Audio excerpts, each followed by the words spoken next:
በስመ አብ ወወልድ ወመንፈስ ቅዱስ አሐዱ አምላክ አሜን። ቅዱስ አምላካችን ልዑል እግዚአብሔር በክብር ደምቀህ በምስጋና ተውበህ በአእላፋት አንደበት ተከበህ በኪሩቤል ላይ ነግሰህ ለዘላለም የምትኖር ለእያንዳንዱ ፍጥረት ወሰን ዳርቻ የመደብክላቸው አንተ ግን በባህሪ ወሰን ዳርቻ የማይገድብህ የቅዱሳን አባቶቻችን አምላካችን ቅዱስ እግዚአብሔር በምሕረትና በቸርነት ጠብቀህ በበደል በኃጢአት ባረጀው ሰብዕናችን ላይ የቁጣህን በትር ሳታነሳ ምሕረት ቸርነት እንደ ደመና ጋርዳን በዚህ በተቀደሰው የምሕረት አደባባይ የጽድቅ አደባባይ ከቁጥር ሳታጎለን ስለሰበሰብከን ክብርና ምስጋና ለተወደደው ስምህ ላንተ ይሁን ለዘላለሙ አሜን። የተከበራችሁና የተወደዳችሁ የልዑል እግዚአብሔር ቤተሰቦች የእናታችን የወላዲተ አምላክ የቅድስት ድንግል ማርያም የአስራት የበረከት የቃል ኪዳን የአደራ ልጆች ክቡራን አበው መነኮሳት፣ አዕይንተ እግዚአብሔር መምህራነ ወንጌል ካህናት፣ በእግዚአብሔር ጸጋ በዝማሬ አገልግሎት እግዚአብሔር ያበረታችሁ ዘማሪያን፣ የዜማ ዕቃ በመሸከም በጠላት ዲያብሎስ ላይ ጣቶቻችሁን የምታዘምቱ መንፈሳዊ አገልጋዮች ወንድሞቻችን የእግዚአብሔርን ጥሪ ሰምታችሁ ንገስ በልቤ ክብር በሰውነቴ ሁለንተናዬ ያንተ ክብር መገለጫ ይሁን በማለት ትዳራችሁን፣ የወጣትነት ዘመናችሁን፣ ጎልማሳነታችሁን፣ የስተርጅና ዘመናችሁን ለእግዚአብሔር አሳልፋችሁ በመስጠት ላይ የምትገኙ የቤተ ክርስቲያናችን የስስትና የቁርጥ ቀን ያደራ ልጆች ምእመናን ወምእመናት በወደደን ባፈቀረን በልጁ ደም ከኃጢአታችን ባነጻን በሕያው እግዚአብሔር ፍጹም ሰላም እንደምን ዋላችሁ? እንደምን አመሻችሁ? እንደምን ለዚህ ሰዓት በሰላምና በጤና ደረሳችሁ? በጸጋ ጎብኝቶ በረድኤት አቅርቦ ኃጢአት በደላችን በፊቱ እንደ አለላ ሆና እንኳን ብትቀላ ምሕረት ቸርነቱን አብዝቶ እንደ ባዘቶ ሊያጠራን ከማያልቀው ጸጋ ይችን የንስሐ ዕድሜ ተጨማሪ አድርጎ የሰጠን የቅዱሳን አባቶቻችን አምላክ በድጋሜ ስሙ ለዘላለም የተመሰገነ ይሁን። ከፍ ባለና ሞገስ ባለው ጭብጨባና እልልታ ጸጋውን፣ ሰላሙን፣ አንድነቱን ሰጥቶ በቤቱ ላገናኘን አምላክ ምስጋና በደንብ አቅርቡ። በደንብ አድርጋችሁ አመስግኑ። የአምላካችን ስም በድጋሜ ለዘላለም የተመሰገነ ይሁን። የልባችን የቅርብ አማካሪ በማንና በምንም ልንተካት የማንችላት ወላዲተ አምላክ ቅድስት ድንግል ማርያም በተሰጣት ክብርና ጸጋ መርጤት የተመሰገነ ትሆንልን። ቅዱሳን መላእክት፣ ቅዱሳን ጻድቃን፣ ቅዱሳን ሰማዕታት እንደተሰጣቸው ጸጋ መጠን የተመሰገኑ ይሁኑልን።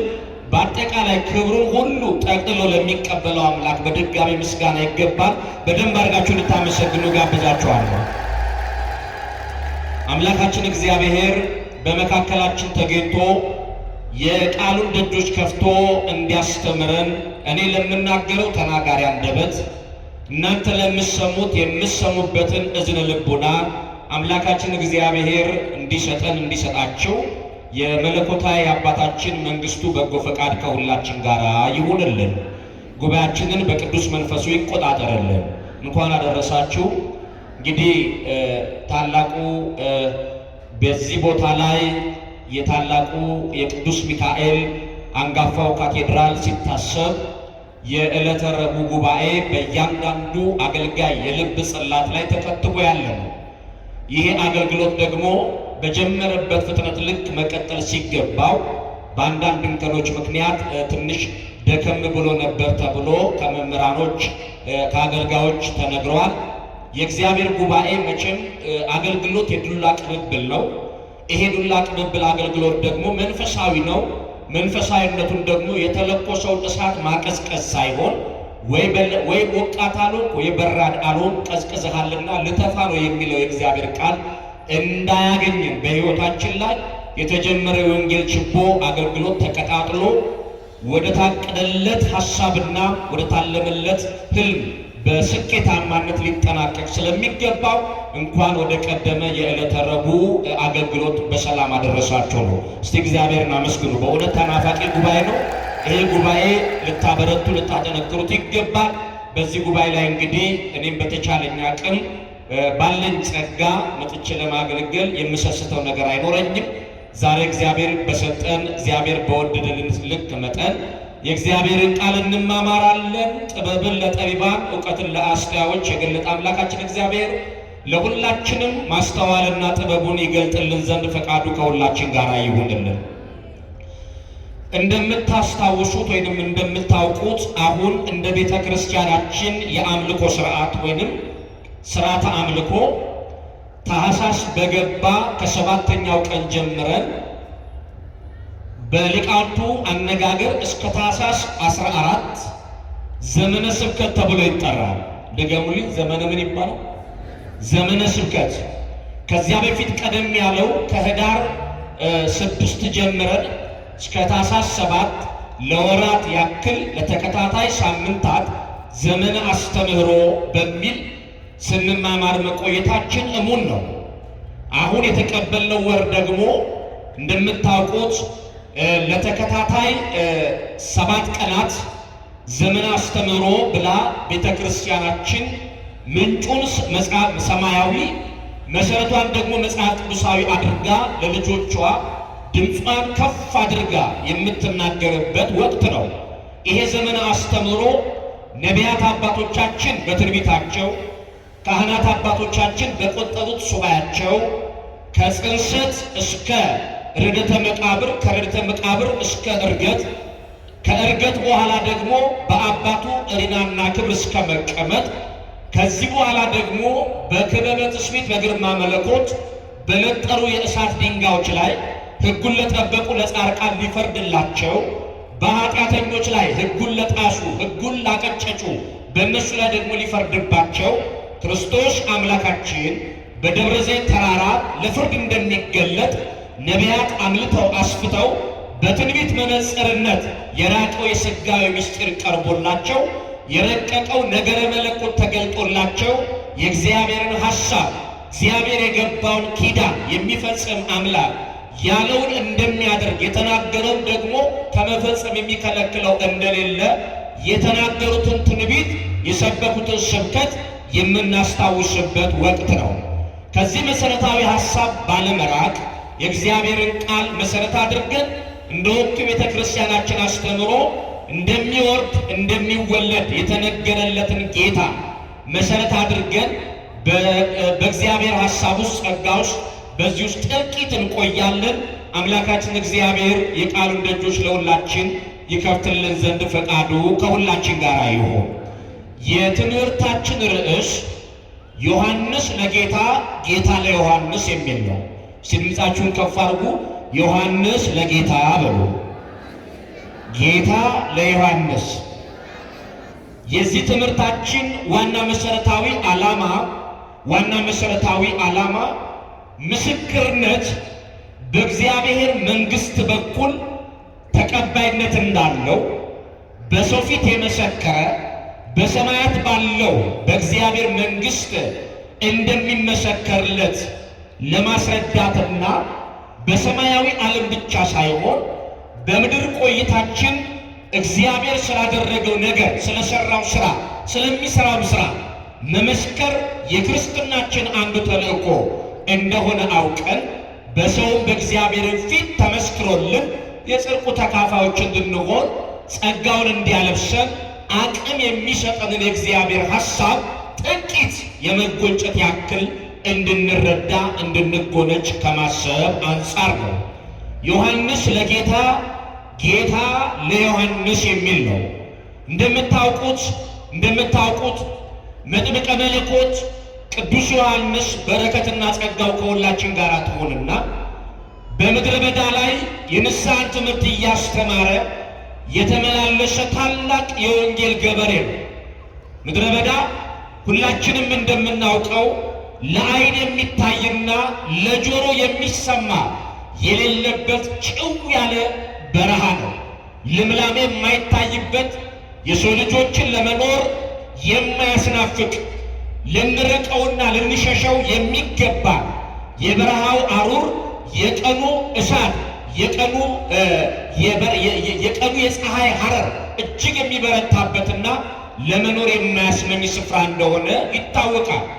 በዚህ ቦታ ላይ ታዲያ ይህን የመሰለ የእግዚአብሔር ወርቅ ሰው ተገኝቶበታል።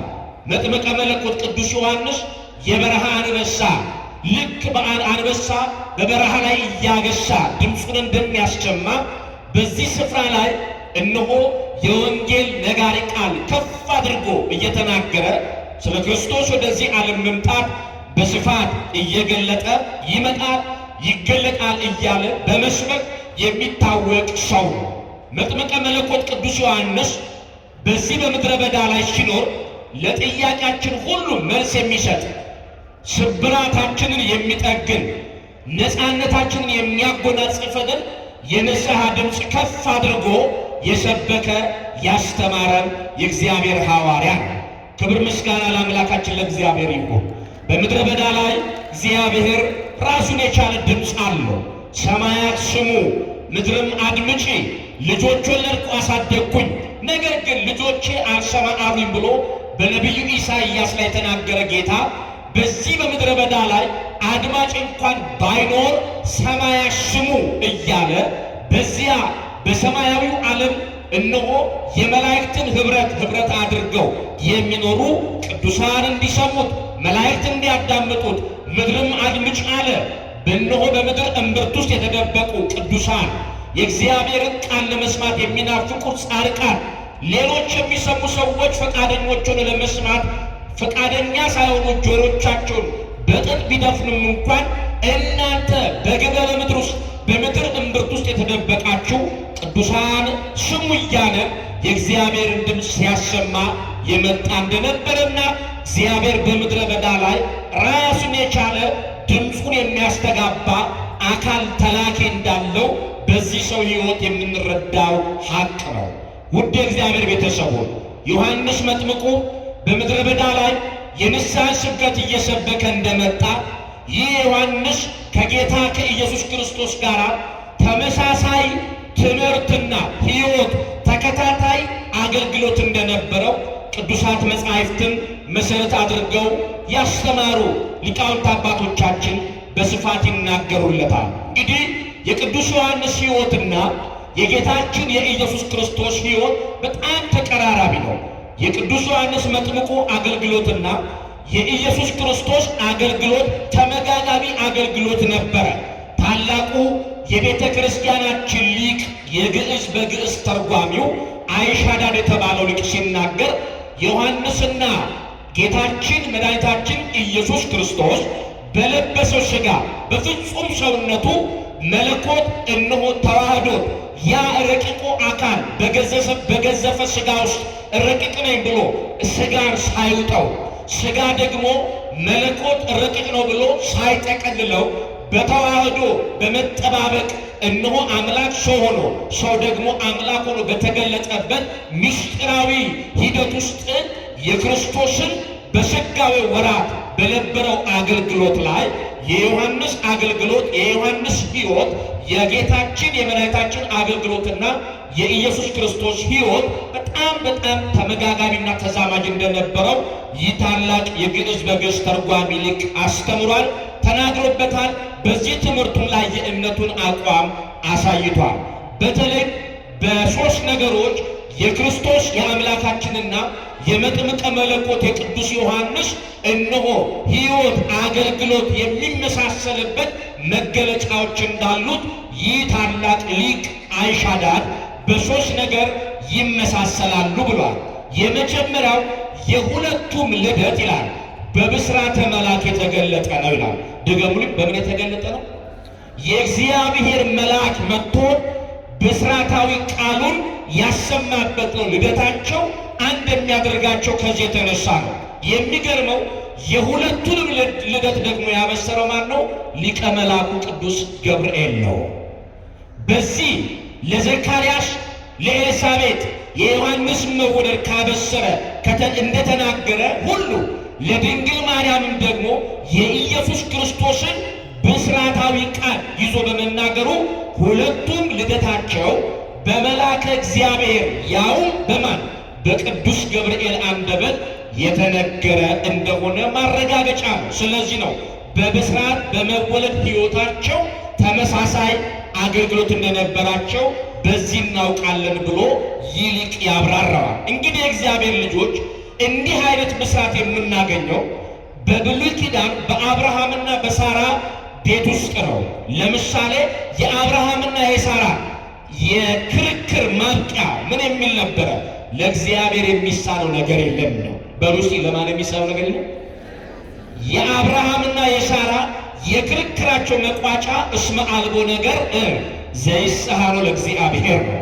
ለእግዚአብሔር የሚሳነው ነገር የለም።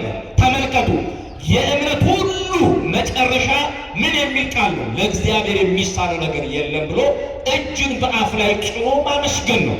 የእምነት ሁሉ መጨረሻ መደምደሚያው መቋጫው ሌላ ተከታይ ጓዝ የለውም። ለእግዚአብሔር የሚሳነው ነገር የለም ብሎ ነገርን መደምደም፣ ነገርን መስጋት ነው። እግዚአብሔር ለአብርሃምና ለሳራ ልጅ እንደሚወልዱ ለምንድን ነው ያበሰራቸው ብለን ስንጠይቅ እግዚአብሔር ለኤልሳቤጥና ለዘካርያስ ልጅ እንደሚወልዱ ለምንድን ነው ያበሰራቸው ብለን ስንጠይቅ እንደገና እግዚአብሔር ራሱ ለድንግል ማርያም መድን እንደምትወልድ ለምንድን ነው ያበሰራት ብለን ስንጠይቅ በዚህ በሦስቱ ጥያቄ ውስጥ የምንጨብጠው ነገርን አስቀድመን ልናምን እንደሚገባ አስቀድሞ ለማስረዳት ነው። ምን ማለት ነው? በአጭር ቋንቋ ከድሉ በፊት ድልን አውጆ መገኘት ማለት ነው። አሁንም እደግምላችኋለሁ፣ የምንጨብጠውን ነገር አስቀድመን ልናምን ይገባል። ምን በሚለው ቋንቋ? ለእግዚአብሔር የሚሳነው ነገር የለም ነው። ከመጨበጣችን በፊት ማመን ነው። የማመን አንዱ ባህሪ ከድሉ በፊት ድልን ማወጅ ነው። ማመን ማለት ምንድን ነው? መጽሐፍ ቅዱስ ሲናገር እንደመሰከረልን እንዳስረዳን ቅዱስ ቃሉ እንደሰበከን ከሕይወታችን ጋር ተመጋጋቢ ማድረግ እንደሚጠበቅብን ስናረጋግጥ ስንረዳ ከነገሮቻችን ሁሉ በፊት የእግዚአብሔርን ኃያልነት ቀድመን ስንናገር ነው። ምክንያቱም እግዚአብሔር ያመነውን ነገር ነው የሚያስጨብጠን። ክብር ምስጋና ለስሙ ይሁን። ያላመነውን ነገር አያስጨብጠንም። ያመነውን ነገር እንድንጨብጥ ያደርጋል። ስለዚህ ነው ክንዳቸው ልጅ ከመታቀፉ በፊት ሕሊናቸው ልጅ መታቀፍ ነበረበት። የቱ ነው የሚቀድመው? በክንድ ከመታቀፍ ሕሊና ማቀፍ ይቀድማል። የሕሊና ማቀፍ ከቀደመ በክንድ ላይ እንደሚታቀፍ ሕሊና ማስረጃ ሆኖ ይቀርባል። ስለዚህ ነው እግዚአብሔር በነገሮቻችን ሁሉ የምንጨብጠውን ነገር አስቀድመን እንድናምንለት ነው። እግዚአብሔር ለአብርሃምና ለሳራ እንደሚል ለምን ነገረ? ቅድም እንዳልኳችሁ የምንጨብጠውን ነገር የሚጨብጡትን ነገር አስቀድሞ እንዲያምኑት እንዲረዱት ነው። ለዘካርያስና ለኤልሳቤጥ በስተርጅና ዘመን ልጅ እንደሚወልዱ ለምን ተነገራቸው? ምንድን ነው የተባለው? ከመጨበጣቸው በፊት አስቀድሞ ማመን እንዲችሉ ለማድረግ ነው። ስለዚህ ይህ ብቻ አይደለም ይላል ተርጓሚው። እግዚአብሔር ለታላቅ በረከት እያሰናዳቸው ነበረ ነው። ያልተዘጋጁበት ነገር ክፉ ብቻ ሳይሆን ይላል መልካሙን ነገር ያስደነግጣልና ነው። እውነት ነው። ሕሊናችን በአንድ ጉዳይ ላይ ትኩረት ሰጥቶ ካልተዘጋጀንበት እንኳን ክፉ ነገር ድንገት ሰምተነው ይቀርና የሚያስደስት ነገር ባላሰብነው ባልጠበቅነው መንገድ ወደ ሕይወታችን ጓዳ ወደ ሕሊናችን ሰሌዳ ሲመጣ በነፍስና በሕይወት መካከል ጥያቄ ምልክት ውስጥ ሊከተን ይችላል። ይሄ በነባራዊ ዓለም ላይ ያለ እውነት ነው። ስለዚህ ነው እግዚአብሔር በብስራት አዘጋጃቸው፣ በብስራት አበረታቸው። ስለሚታቀፉት ልጅ አስቀድሞ በሕሊናቸው ልጅ እንዲያቅፉ አድርጎ አስደስቷቸዋል። የሚገርመው በሁለቱም ልደት በጌታችን በመድኃኒታችን በኢየሱስ ክርስቶስ ልደትና በመጥምቀ መለኮት በቅዱስ ዮሐንስ ልደት የእግዚአብሔር መቻል ብቻ የተገለጠበት ነው። እግዚአብሔር ስሙ ለዘላለም የተመሰገነ ይሁን። ዘካርያስ ኤልሳቤጥና ዘካርያስ አርጅተዋል። የሞላቸው ሰዓት አብቅቷል። ሁሌ ታሪኩን ትሰማላችሁ። በተጋቡ በጥቂት ወራት ውስጥ ይላል መውለድ እንደማይችሉ አረጋግጠዋል። ግን የሚገርማችሁ እግዚአብሔር ይላል ለቀጣይ 60 ዓመታት የዘካርያስና የኤልሳቤጥን ጸሎት ቶሎ አልመለሰላቸውም። እግዚአብሔር ለ60 ዓመት ሲጸለይ በልጅ ጉዳይ ትኩረት ተሰጥቶ ሲማጸኑ ያልሰማበት ምክንያት መጽሐፍ እንደተናገረው ሰለስቱ ምዕት በቅዳሴያቸው ላይ እንደመሰከሩት እንደማይሰማ ዝም ይላል አሉ። እስቲ በሉ እንደማይሰማ ይላል፣ እንደማይሰጥ ደግሞ ይዘገያል ብለዋል። እግዚአብሔር ለመስጠት የራሱ ካላንደር አለው፣ አስገዳጅ አይፈልግም። እንደማይሰጥ ምን ያደርጋል? እንደማይሰማ ዝም ይላል። ጆሮን የፈጠርከ አምላክ አሰማምን? ዓይንንስ የፈጠርከ አምላክ አታይምን? ብለን እንደ ዳዊት በጥያቄ እግዚአብሔር እንደምንጠይቀው ይታወቃል። እግዚአብሔር የምንለምናቸው ልመናዎቻችንን አሁን በጠየቅንበት ደቂቃና ማይክሮ ሰከንድ የመመለስ አቅም ያለው ባህሪያዊ አምላክ ነው። ስለዚህ እኛ የዛሬን ነው፣ እኛ የአሁኑን ነው። እግዚአብሔር ደግሞ የሚያስብልን የነገውን ነው፣ የከነገ ወዲያውን ነው፣ የእስከ ለዘለዓለሙን ነው። ልክ ሰውየው ፈተና ደረሰበትና በጣም በሚከብድ የህይወት ትግል ውስጥ አለፈ። ታዲያ አንድ ቀን እንደለመደው በእግዚአብሔር ቤት ተገኘና እግዚአብሔር እንዲህ ሲል ጠየቀ። ምነው አምላኬ፣ ምነው አባቴ፣ እያመንኩ እየተማጸንኩ እየለመንኩ አስቀድመ ምን አለበት መከራው እንደሚመጣ ቀድመ ብትነግረኝ ምን አለበት? እዘጋጅበት ነበረ እኮ። ባልተዘጋጀ ህሊና፣ ባልተዘጋጀ አካል፣ ባልተዘጋጀ ሞራል ይሄን ፈተና መቋቋም አቅቶኛልና የፈተናውን መግቢያውን መጀመሪያ ብንነግረኝ ኖሮ ህሊናዬን ካዘጋጀው አካሌን ካዘጋጀው ለመቋቋም ይችል ነበረ። ምነው አምላኬ የዚህን ችግር የዚህን ፈተና መምጫውን መጀመሪያ ብትነግረኝ ኖሮ ብሎ ሲጸልይ እግዚአብሔር ከጸባኦቱ ነው መልስ ሰጠ። ልጄ አለው እኔ የምናገረው የሚያልፈውን ሳይሆን የማያልፈውን ነው አለው። ስሙ የተመሰገነ ይሁን። እግዚአብሔር የሚነግራቸው የሚያልፈውን አይደለም የማያልፈውን ነው። የእስከ ለዘለዓለም የሆነውን ነው። በሚያልፈው ነገር ላይ ጊዜ አያጠፋም። በሚያልፈው ነገር ላይ ጊዜያችሁን አያባክንም። እግዚአብሔር ለእኛ ያለው ዓላማ ትልቅ ነው። አሳነሳችሁ እንዳታዩ። በዛሬ ችግራችሁ እግዚአብሔርን አትመዝኑት። በጎደለው ሌማታችን እግዚአብሔርን አንመዝነው። በጎደለው የዘይት ማሰሯችን እግዚአብሔርን አንፈትነው። ለምን? እግዚአብሔር ከጊዜያዊ ጥያቄያችን በላይ የሆነ ለእስከ ለዘለዓለሙ ለእኛ ያሰባት ሀሳብ እጹብ ድንቅ ናት። አረ ክብር ምስጋና ለስሙ ይሁን። ከፍ አድርጋችሁ አመስግኑት። ይሄ አምላክ እንዲህ ነው ለእኛ የሚያስበው። ልመልሳችሁ፣ እግዚአብሔር ለቀጣይ 60 ዓመታት ስንት ዓመት አልኳችሁ? 60 ዓመት ምንድን ነው? የዘካርያስንም የኤልሳቤጥንም ጸሎት ምን አላደረገ? አልሰማም። ከ60 ዓመት በፊት የተጸለየውን ጸሎት እግዚአብሔር መልስ ሊሰጥ መልአኩን ብስራት አስይዞ ወደ ኤልሳቤጥና ወደ ዘካርያስ ዘንድ ላከ ይላል። የዘመናት ርዝማኔ ለእግዚአብሔር ጸሎታችንን አያስረሳውም። ስሙ የተመሰገነ ይሁን።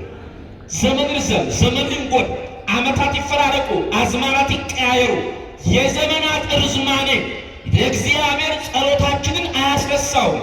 አዳምና ሔዋንን ታስታውሳላችሁ። ከ5500 ክፍለ ዘመን በኋላ ጸሎታቸውን ሰምቶ መልሶላቸዋል። ለምን? እግዚአብሔር ዘመን አለፈብኝ አይልም። እግዚአብሔር ጊዜ አበቃብኝ አይልም። ለምን? ከመለኮታዊ ባህሪው ጋር ስለማይጣጣም። እግዚአብሔር በዘመን ውስጥ አለ፣ እግዚአብሔር ከዘመን ውጪ አለ። ይሄን ያልኳችሁ በዓላማና በዓላማ እንድንሰማ እንድንረዳ ከማሰብ አንጻር ነው። ተመልከቱ፣ እግዚአብሔር ይህ ሁሉ ብዙ የተረሱ የመሰሉ ጸሎቶቻችንን እግዚአብሔር እያስታወሰ መልስ የሚሰጥበት የራሱ ጊዜ አለ። ምስጋና ለስሙ ይሁን። በሕይወት የምንቀበላቸው የማንቀበላቸውን በረከቶች የረሳናቸው ጸሎቶቻችን ውጤቶች እንደሆኑ ማሰብ አለብን። እኛ ብንረሳው እግዚአብሔር አይረሳም። በሉ እስቲ እኔ ዛሬ ዓመት የጸለይኩትን በሉ እስቲ እረስቼዋለሁ፣ እርሱን አላስታውስም በሉ እስቲ። እግዚአብሔር ግን የዛሬ 40፣ 50፣ 200፣ 300 ዓመት የመቆየት እንኳን እድል ቢኖረን እግዚአብሔር የጸለይናትን የትላንትናዋን የዛሬ 300 400 ዓመት ምን ያደርግም አይረሳም። በሕይወት የምንቀበላቸው በረከቶች የረሳናቸው የጸሎቶቻችን ውጤቶች ናቸው። እኛ ብንረሳ ማን ያረሳምና? እናቶቻችን ሲጸልዩ ምን ይላሉ? ጌታ ሆይ ይላሉ፣ በየትኛው ጆሮ ጸሎቴን አፈሰስከው? በየትኛው ጆሮ ጸሎቴን አፈሰስክ ይላሉ። ምን ማለት ነው? የእናቶቻችን ቋንቋ ያንተ ጆሮዎች ጸሎትን ማፍሰስ አያቁምና ነው። አያችሁ፣ አያቁምና ያንተ ጆሮዎች ልመና መስማትን አልሰማም ብለው የከለከሉበት ጊዜ የለምና በየትኛው ጆሮ ጸሎትን አፈሰስከው ይላሉ የእናቶቻችን። ተመልከቱ፣ በእምነት ሞኝነት የሚጸልዩት የጸሎት ርዕስ ነው፣ የጸሎት መገልገያ ሐሳብ ነው። ውድ እግዚአብሔር ቤተሰቦች፣ ይሄን የእግዚአብሔር ቃል በታላቅ ጉጉት የምትጠባበቁ እግዚአብሔር የዘካርያስና የኤልሳቤጥን ጸሎት ሰማ።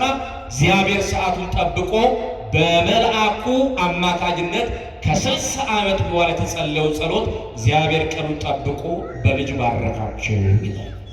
ተመልከቱ፣ የጌታችን የኢየሱስ ክርስቶስ ልደት የእግዚአብሔር መቻል ብቻ የተገለጠበት ነው። የኢየሱስ ክርስቶስ ልደት በሚያስደንቅ ተአምር ነው። ያለ ወንድ ዘር በድንግልና ተጸንሶ በድንግልና ነው የተወለደው።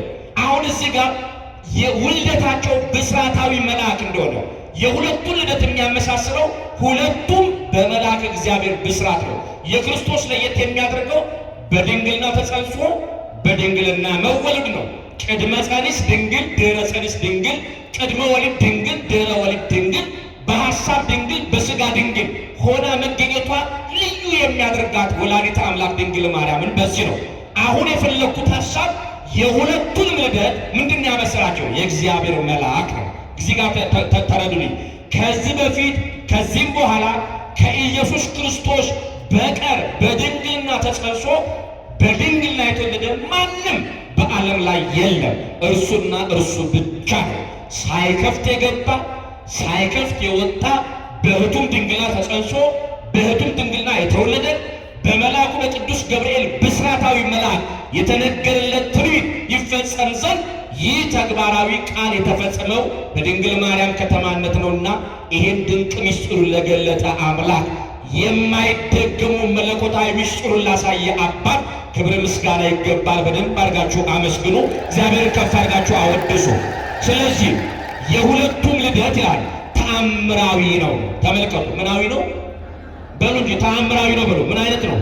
ተአምራዊ ነው። እዚህ ጋር ተአምር ምንድን ነው? ተአምር ማለት ምን ማለት ነው? ተአምር ማለት በአጭር ቋንቋ ገለጻ ማድረግ በሚቻልበት ሳይደረግ ቀርቶ፣ እደግመዋለሁ። ተአምር ማለት ማድረግ በሚቻልበት ሰዓት ሳይደረግ ቀርቶ ምን ማለት ነው? ባጭሩ በሚቻልበት የጉብዝና ሰዓት ሳይደረግ ቀርቶ በሚቻልበት ተፈጥሯዊ ሁኔታ ማድረግ ሳይቻል ቀርቶ እንደገና ህልውናው ሳይደረግ በዚያ ቆይታ ውስጥ ሳያደርገው ቀርቶ ማድረግ በማይቻልበት ሰዓት ሲደረግ ተአምር ይባላል። በደንብ ላይ እየሰማችሁ ነው። ተአምር ማለት እሺ በሉላችሁ፣ ማድረግ በሚቻልበት ሰዓት በሉ፣ በጉልበት በኃይል ማድረግ በሚቻልበት ሰዓት፣ በወጣትነት ዘመን ማድረግ በሚቻልበት ሰዓት፣ ገንዘብ እያለ ማድረግ በሚቻልበት ሰዓት፣ ስልጣን እያለ ማድረግ በሚቻልበት ሰዓት፣ አቅም እያለ ማድረግ በሚቻልበት ሰዓት ሳይደረግ ቀርቶ አሁንም በሉኝ ማድረግ በማይቻልበት ጊዜ በሉ ሲደረግ በሉ ተአምር ሆነ ይባላል። አሁን ኤልሳቤጥና ዘካርያስ መውለድ በማይችሉበት ሰዓት ልጅ ወልደው ሲገኙ ተአምር ነው። በወጣትነት ዘመናቸው ቢወልዱ ርዕስ አይሆንም። ማንኛውም ህይወት የሰው ህይወት ላይ የሰው ባህሪያዊ መገለጫ ላይ የምናቸው መታወቂያዎች ናቸው። ማድረግ በማይችሉት መውለድ በማይችሉበት ሰዓት ግን ወልደው ሲገኙ ኤልሳቤጥ እነሆ ማህፀኗ ልጅ መቋጠር የማይችልበት ሰዓት ላይ ጸንሳ ልጅ ወልዳ ስትገኝ ተአምር ነው። ተአምር ግብ አለው። መላምት ትንቢት ነው። መላምት ግብ የለውም ማለት ወይ ሊሆን ይችላል ወይ ላይሆን ይችላል።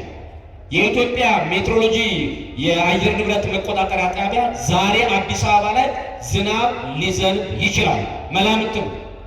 ወይ ይዘንባል ወይ አይዘንብም ማለት ተአምር አይባልም። ቢዘንብ ባይዘንብም ተአምር አይባልም። መላምት ነው የተነገረው። ትንቢት ለየት የሚያደርገው ግብ አለው። ተአምርም ልክ እንደዚሁ ምን አለው? ግብ አለው። ይመታል። አዎ ታርጌቱን ሲያገኝ የዚያ ሰዓት ተአምር ሆነ፣ ትንቢት ተፈጸመ ብለን እንናገራለን።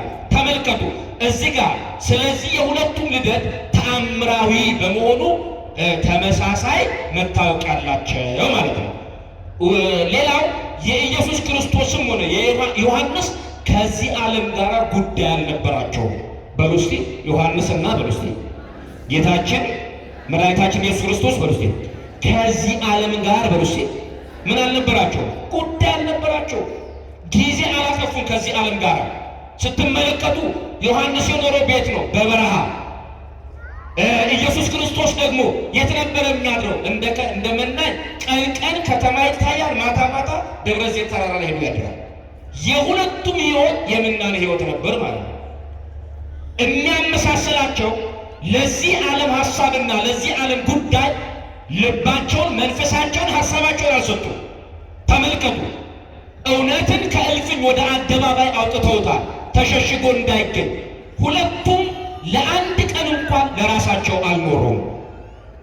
በስጋዊ ክርስቶስ አሁን የምንናገርበት በለበሰው ስጋ፣ ዮሐንስ ደግሞ በፍጡርነቱ ነው፣ በተፈጣሪነቱ ነው፣ በመንገድ ጠራጊነቱ ነው። የሚያመሳስላቸው ምንድን ነው ብለን ስንጠይቅ የሁለቱም መገለጫ የሁለቱም የአገልግሎት ሕይወት መመሳሰል ከዚህ ዓለም ጋር ጉዳይ እንዳልነበራቸው ነው። ለዚህ ነው እውነትን ከተደበቀበት ስፍራ አውጥተው ወደ አደባባይ እነሆ አሰምተዋል። ስለ እውነት ደግሞ ማንንም አላባበሉ፣ ማንንም አልፈሩ። እንዲህ አይነት አገልጋዮችን በቤተ ክርስቲያን ያብዛለን። እውነትን የሚሸሽጉ አገልጋዮች የበዙበት ዘመን ነው። ለውሸት ራሳችንን አጋልጠን የሰጠንበት፣ ደሞዜ ይቆረጣል፣ የዕለት ጉርሴ ይታጠፍብኛል ብለን ከእኔ ጀምሮ የቤተ ክርስቲያኒቱን ክብር ባለመጠበቅ እውነትን እነሱ ከተደበቀበት አውጥተው ለዓለም ሲያስተጋቡ እኛ ደግሞ ከወጣበት ዓለም ወደ እልፊ ለመመለስ የተጣጣርንበት ያለንበት ዘመን ነው። እግዚአብሔር ለሁላችንም ታሪካችን ያስተካክልልን። ወገኖቼ የሰው ክብር ንቀዋል። የሰውን ክብር አወድሱኝ፣ አመስግኑኝ፣ እልል በሉልኝ የሚል ሐሳብ አልነበረም። የተናገሩትን መልሰው አላዳመጡም። እኔን የመሰሉ አገልጋዮች የተናገርነውን መልሰን ለማዳመጥ የምንሞክር ነን። የተናገርነው እንዲጨበጨብልን፣ ያገለገልነው አገልግሎት በዩቲዩቡ፣ በማስ ሚዲያው፣ በፌስቡኩ፣ በትዊተሩ፣ በማህበራዊ ድረገጾች ላይ እንዲራገብ ከኔ በላይ አገልጋይ፣ ከኔ በላይ ተናጋሪ፣ ከኔ በላይ ዘማሪ፣ ከኔ በላይ ቀዳሽ የለም በማለት የራሳችንን ድምፅ መልሰን የምንሰማ አገልጋዮች የበዛንበት ዘመን ነው። ዮሐንስ የራሱን ድምፅ መልሶ አልሰማም። ጌታችንም በለበሰው ሥጋ ወደዚህ ዓለም ሲመጣ ለ3 ዓመት ከ3 ወር በሚያገለግልበት ዘመን ላይ ምን ነበረ? መልሶ ለማዳመጥ አልፈለገም ነበረ። ተመልከቱ፣ ዛሬ ሁሉም ሰው የራሱን የግል ቤት እንዲኖረው ይመኛል። እንደው ቤት የሌለው ሰው ይላል አንድ ጸሐፊ፣ ዜጋ ነኝ ብሎ ለመናገር አይችልም። ይችላል? አይችልም። እኔ እኮ ዜጋ አይደለሁም። ለምን? ኢትዮጵያዊ ሆኜ ቤት አልባ ሆኜ መገኘቴ ከዜግነት መዝገብ ላይ ተሰርዣለሁ። ቤት ቢኖረኝ እኮ እንደ ዜጋነቴ አምን እንደ ዜጋነቴ የሚጠበቅብኝን እወጣ ነበር ብሎ ይናገራል። ተመልከቱ። አንድ ነገር ግን ተጽናኑ ክርስቲያኖች፣ ቤት አልባ የሆናችሁ አዎ በዚህ ዓለም ላይ በኪራይ ቤት ጊዜያችሁ የምትገፉ ልጆች ወልዳችሁ በመከራ የምታሳድጉ ይሄን የኑሮ አቀበት መቋቋም አቅቷችሁ እያማጣችሁ ይሄን ዘመን ለመሻገር በእግዚአብሔር ኃይል በጸሎት ጉልበት ለምትናፍቁ ክርስቲያኖች አንድ ነገር ተማሩ። ዮሐንስ ቤት አልነበረውም። የበረሃ ነዋሪ ነው። ጌታችን ኢየሱስ ክርስቶስ ቤት አልነበረው። የት ነበር የሚያድረው? ደብረ ዘይት ተራራ። እከብራይል ክቡር፣ እጸድቃይል ጻድቅ፣ እነግሣይል ንጉሥ በኪሩቤል ጀርባ ላይ አድሮ የሚመሰገን ሁለት ክንፋቸውን በማሸብሸብ ሁለት ክንፋቸውን በማጨብጨብ በሁለት ክንፋቸው ፊታቸውን በመጋረድ ቅዱስ ስሉስ እያሉ ከሚያመሰግኗቸው ከሦስቱ አካላተ ሥላሴ የመወለድን ግብር ይዞ የተገለጠው ኢየሱስ ክርስቶስ የአዳምን ድህነት ወደ ብልጽግና ሊመልሰው፣ ብልጽግና ስላችሁ የፖለቲካውን ፓርቲ አይደለም፣ ወደ ብልጽግና ሊመልሰው ሲመጣ ከእጦት ወደ ማግኘት ሊያሸጋግረው ሲገለጥ ምን ነበረው? ቤት አልነበረው። ቃሉ ምን የሚናገረው? ቃሉ ምን ይላል? ለሰማይ አእዋፋት ጎጆን አዘጋጀ፣ ለምድር ቀበሮች ደግሞ ጉድጓድ አበጀላቸው፣ የሰው ልጅ ግን ራሱን የሚያስጠጋበት ስፍራ አልነበረም ይላል። በሁለተኛ ቆሮንቶስ በምዕራፍ 8 ቁጥር 9 ላይ በእርሱ ድህነት ቤት ማጣት፣ በእርሱ ድህነት የመወለጃ ስፍራ መነፈቅ፣ በእርሱ ድህነት መቃብር ማጣት፣ በእርሱ ድህነት የሚመላለስበት እንኳን አህያ እና ውርንጫ በተውሶ አግኝቶ የመጨረሻ ጉዞ ወደ ደብረ ዘይት ወደ ኢየሩሳሌም ከተማ ሲያደርግ ቤተ ፋጌ ላይ ደርሶ እኮ የተውሶ አህያ ቆራጡና በጀርባቸው ላይ ሊቀመጡባቸው ብሎ ጥያቄ ያቀረበው ለምን? እነሱም በስነ ተፈጥሮ ጌታቸው ስለሆነ ሊከብርባቸው ይገባልና። በአጠቃላይ ቅዱስ ጳውሎስ የተናገረው ንግግር በእርሱ ድህነት እኛን ባለጠጋ ሊያደርገን እርሱ ስለኛ ምን ሆነ? ድሃ ሆነ ይላል። ድሃ ሆነ፣ ተራቆተ፣ ታመመ፣ ሞተ፣ ተቀበረ። ምን አለ? ስለኛ ወደ መቃብር ወረደ ተብሎ የተነገረው ሁሉም እኛን ሊያከብረን እርሱ ጌታችን የእኛን ደካማ ሥጋ ለብሶ አሮጌውን አዳም አስወግዶ በአዲስ ማንነት እነሆ በመስቀል ላይ ሊወልደን ያን አሮጌ ሰብዕናን ይዞ ወደ መስቀል ላይ ወጥቶ እርቃኑን ተሰቅሎ የነበረን ክብር መልሶልናል። ለዚህ ጌታ ምስጋና፣ እልልታ፣ ጭብጨባ ይገባል። በደንብ አድርጋችሁ አመስግኑት። ስለዚህ ነው እዚህ ጋር ይሄን ሐሳብ ያመጣሁላችሁ ወገኖቼ፣ ለእያንዳንዳችን እንድንኖረውና ኢየሱስ ክርስቶስ ምሳሌውን ያስተማረን ሕይወት ምንድን ነው ብለን ስንጠይቅ የመናን ሕይወት መኖር መለማመድ አለብን። በሩስቲ የምን ሕይወት? የመናን ሕይወት፣ ቅሌን ማቄን ጨርቅን የማይል የመናን ሕይወት፣ ትጥቁ አጠር ያለ የመናን ሕይወት፣ እግዚአብሔር ሲጠራው አቤት ሲልከው ወዴት የሚል የመናን ሕይወት፣ በአካል ሳይሆን በልቡ የመነነ አማኝ ሊፈለግ ተፈልጎም ሊገኝበት የሚገባ ይህ ዘመን ነውና የመናን ሕይወት ሊኖር ይገባል። ገጽ አይቶ የማያዳላ ለማንና ለምን እንደሚኖር የሚያውቅ የተረዳ ለዓለም ክብር ጌጥ የማይደነግጥ። ይሄ ብቻ አይደለም፣ ዓለምን ከኋላዬ መስቀልን ከፊቴ ብሎ መስቀልን አስቀድሞ የሚጓዝ የመናኝ ሕይወት ያለው ምእመን አገልጋይ ከቤተ ክርስቲያን ይፈለጋል። እግዚአብሔር ያብዛልን። አሜን በሉ እስቲ። ዛሬ የሚያባላን ምንድን ነው? ስልጣን። ዛሬ የሚያባላን ገንዘብ። ዛሬ የሚያባላን ክብር። ዛሬ የሚያባላን እኔ እበልጣለሁ አንተ ታንሳለህ በሚል አላፊ ጠፊ በሆኑ ምድራዊ ጉዳዮች ነው። እባካችሁ የተጠራነው በምንና ሕይወት እንድንኖር እግዚአብሔር ያደላቸው በገዳም እነሆ ቋፍ በልተው ድምፅ አራዊትን ጸብአ አጋንንትን ታግሰው በየፍርክታ ወድቀው ሥጋቸውን ለአራዊት ነፍሳቸውን ለእግዚአብሔር መንግሥት ያስረከቡ ቅዱሳን በምናኔ ሕይወት ማታ ማታ ጀንበር ስትጠልቅ አንድ ብርጭቆ ውሃና አንድ እፍኝ ባቄላ እየበሉ ሥጋቸውን ለእግዚአብሔር ለዚህ ዓለም የሰጡ መንፈሳቸውን ልባቸውን ለእግዚአብሔር ያስረከቡ ብዙ ቅዱሳን አሉ። በከተማ ውስጥም ሆኖ ደግሞ ልክ በጫካ ውስጥ እንዳሉ የምናኔን ሕይወት የሚኖሩ አሉ። ወገኖቼ እንዲህ ሲል ከተልባ ጋር ያለች ሰሊጥ አብረሽ ተወቀጭ እንዳይሆን እጠነቀቃለሁ። ለምን?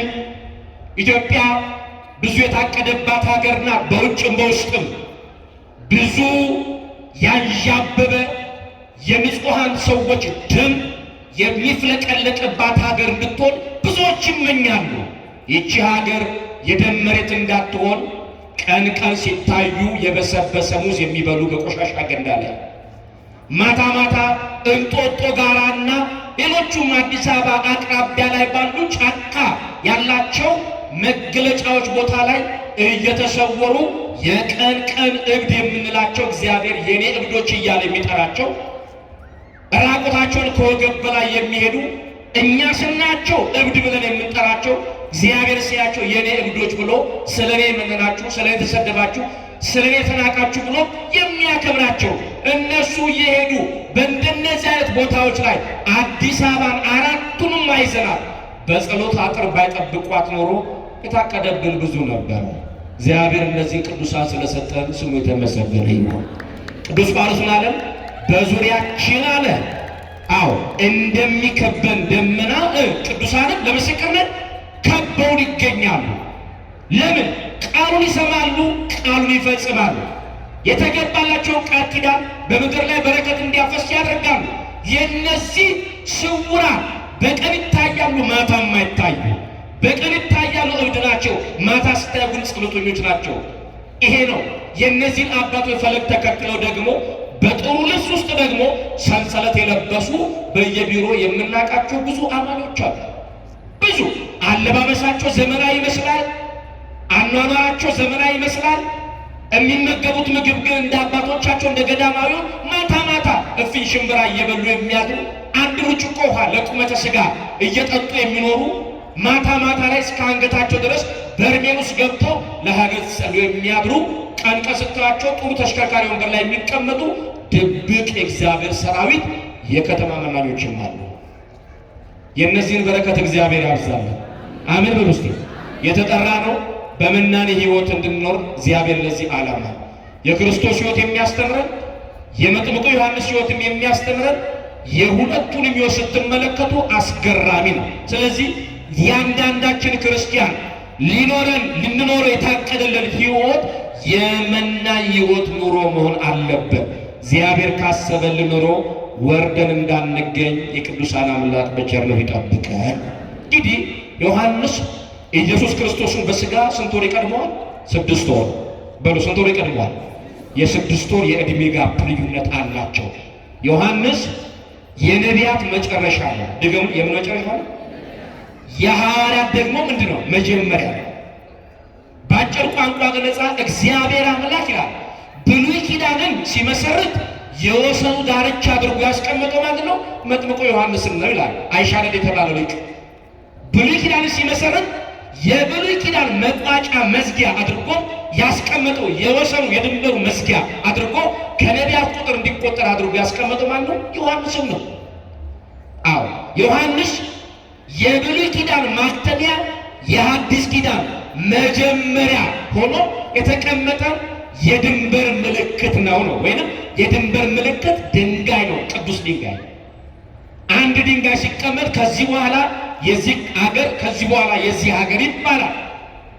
ኢትዮጵያ በቀድሞ አገላለጧ ክፍለ ሀገር ብለን ስንጠራ የወሎ የኦሮሚያ እንደገና የሰሜን ብለን በምንጠራ ሳይሆን ድንበር አላቸው፣ መከለያ አላቸው። ልክ እንደዚህ ሀገር በድንጋይ ተከልሎ እንደሚቀመጥ ምልክት እንደሚደረግበት ዮሐንስን እግዚአብሔር ምን አደረገው? የዘመናት መክፈያ ምልክት አደረገው ማለት ነው። አያችሁ፣ የብሉይ ኪዳን ዘመን የሐዲስ ኪዳን መሸጋገሪያ ዘመን አድርጎ ተጠቀመበት። የሚገርም ነው። አገልግሎቱም እንደ ድንጋይ የጠነከረ ነበር። በጣም ድልድይ ከፍ ያለ ዋጋ የሚያስወጣ ብርቱ ጭነትን የሚሸከም ነው። በየትኛውም ሀገር ስትሄዱ አንድ ድልድይ ከአንድ ሀገር ወደ አንዱ ሀገር የሚገናኝበት ድልድይ ብዙ መዋዕለ ንዋይ ይፈስበታል። ያ መዋዕለ ንዋይ የፈሰሰበት ድልድይ ብዙ ሸክም የመሸከም አቅም እንዲኖሩ ተደርጎ ይቀመጣል።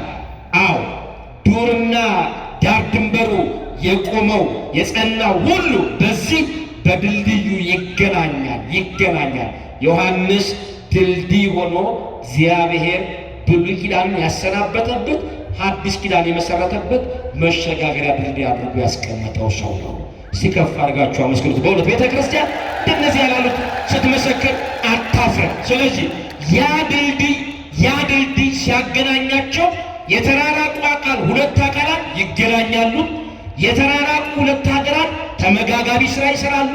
ሁለት መንደሮች ይቀራረባሉ። ልክ እንደዚሁ ዮሐንስም ሁለቱን ኪዳናት ሁለቱን ክፍለ ዘመናት እነሆ ያገናኘም መንፈሳዊ ድልድይ ሆኖ የተጠቀመበት ነው። እንግዲህ የእግዚአብሔር ቤተሰቦች የዮሐንስ አገልግሎት ከባድ የኃላፊነት አገልግሎት ነበረው ነው።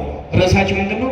ዮሐንስ ለጌታ በርስት ጌታ ለዮሐንስ እንዲህ ተብሎ የተነግሮታል። ዮሐንስ አንድም ቀን በአገልግሎቱ መካከል ስለ ራሱ ተናግሮ አያውቅም። የትም መጽሐፍ ላይ ብትገቡ እኔ እንዲህ ነኝ ብሎ አላወራም። ይብላኝ ለኛ ጠብ ለማይል አገልግሎት ብዙ ወሬ ለምንፈልግ ታሪክ መቀየር ለማይችለው አገልግሎታችን ብዙ እንዲናገሩ ለምንፈልግ ለኛ ይብላልን እንጂ እንዲህ የጠነከሩ የበረቱ ለእግዚአብሔር ሁለንተናቸውን አስረክበው የሰጡ አገልጋዮች ስለ ራሳቸው እንዲወራ እንዲያወሩም አይፈልጉም ነበረ። ተመልከቱ፣ በአገልግሎቱ ሁሉ ግን ስለ ክርስቶስ ይናገር ነበረ። እግዚአብሔር የተመሰገነ ይሁን።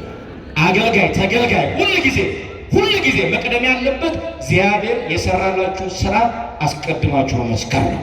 የራስን ክብር የራስን ዝና ማወጅ ወንዝ አያሻግርም፣ አይጠቅምም። ቅድስናን ያጎላል። ስጋ እንድንሸት ያደርገናል። መንፈሳዊነታችን እንደተጠበቀ እንድንገኝ ሁል ጊዜ ቅድሚያ ለእግዚአብሔር። እግዚአብሔር በእናንተ ላይ አድርጎ ድንቅ ስራ ሲሰራ ክብሩን እግዚአብሔር ይውሰደው በሉ። ደግሞ ማን ይውሰደው? የኔ አይደለም። ጉልበት የማን ነው? ኃይል የማን ነው? ብርታት የማን ነው? ጽናት የማን ነው? ልጅ ከማን የሚሰጥ ነው? የእኔ እንዳትሉ። አካላችን ላይ ያለው እጃችን የኛ ብለን የምንኮራበት አለ። ሁለንተናችን ከእግዚአብሔር የተሰጠ ከእግዚአብሔር የሆነ ነው። መጽሐፍ ሁሉ ከእርሱ ለእርሱ ስለ እርሱ ተፈጥሯልና ነው የሚለው። ተመልከቱ፣ ሁሉ ከእርሱ መገኛው እሱ ነው፣ ምንጩ ስለ እርሱ ምስጋናው በእርሱ ሁሉ ነገር ተከናውኗልና ነው ብሎ የሚናገረው። የእኔ ብለን የምናወራው በዚህ ዓለም ላይ የለም። ተመልከቱ፣ በአገልግሎት ሁሉ ስለማን ተናግሯል? ስለ ኢየሱስ ክርስቶስ ነው። ከምስክርነቱ በጣም የሚያስደንቀው ምስክርነት ምንድን ነው? በዮሐንስ 1:9 ላይ ነው። ዘመኑ ምንድን ነው አልኳችሁ? ዘመነ ስብከት አለ እንዴ? ስብከቱ የተጀመረው ከዚህ ሰዓት ጀምሮ ሳይሆን የተነገረው ይወርዳል፣ ይወለዳል፣ ያድነናል፣ ይቤዠናል፣ ይታደገናል ብለው ነቢያት የተናገሩትን ዮሐንስ ደግሞ በአካል አገኘውና መሰከረለት። ምን ብሎ? ስለ እሱ ሳይሆን ስለ ኢየሱስ ክርስቶስ ምስክር ሰጠ። በዮሐንስ 1:29 ላይ እነሆ አለ በሉሲላችሁ የዓለምን ኃጢአት በሉስቲ የሚያስወግድ የሚያስተሰርይ በሉስቲ የእግዚአብሔር በግ አለ። አያችሁ፣ ይሄ ነው ነቢያት የሰበኩልህ የዓለምን ኃጢአት የምታስተሰርይ የምታስወግድ። አለቅነት በጫንቃ ላይ ያለ ድንቅ መካር ኃያል የሰላም አለቃ የዘለዓለም አባት ተብሎ ይጠራል ብሎ ነቢዩ ኢሳይያስ የተናገረልህ አንተ ነዋ በግዑ ለእግዚአብሔር ዘያትት ኃጢአተ ዓለም እያለ የክርስቶስን ቤዛነት፣ አዳኝነት፣ ጌትነት እየለፈፈ ስለ ጌታው ምስክርነት የሰጠ ታላቅ ወንጌል ገበሬ ነው። ወገኖቼ ብዙ የተሰዉ ብዙ በጎች በዘመናት ተሰውተዋል። የዓለምን ኃጢአት ማስወገድ ግን አልቻሉም። እንደ አስፈጻሚነታቸው ጊዜያዊ ቁጣን ሊያበርድ ይችል ነበረ።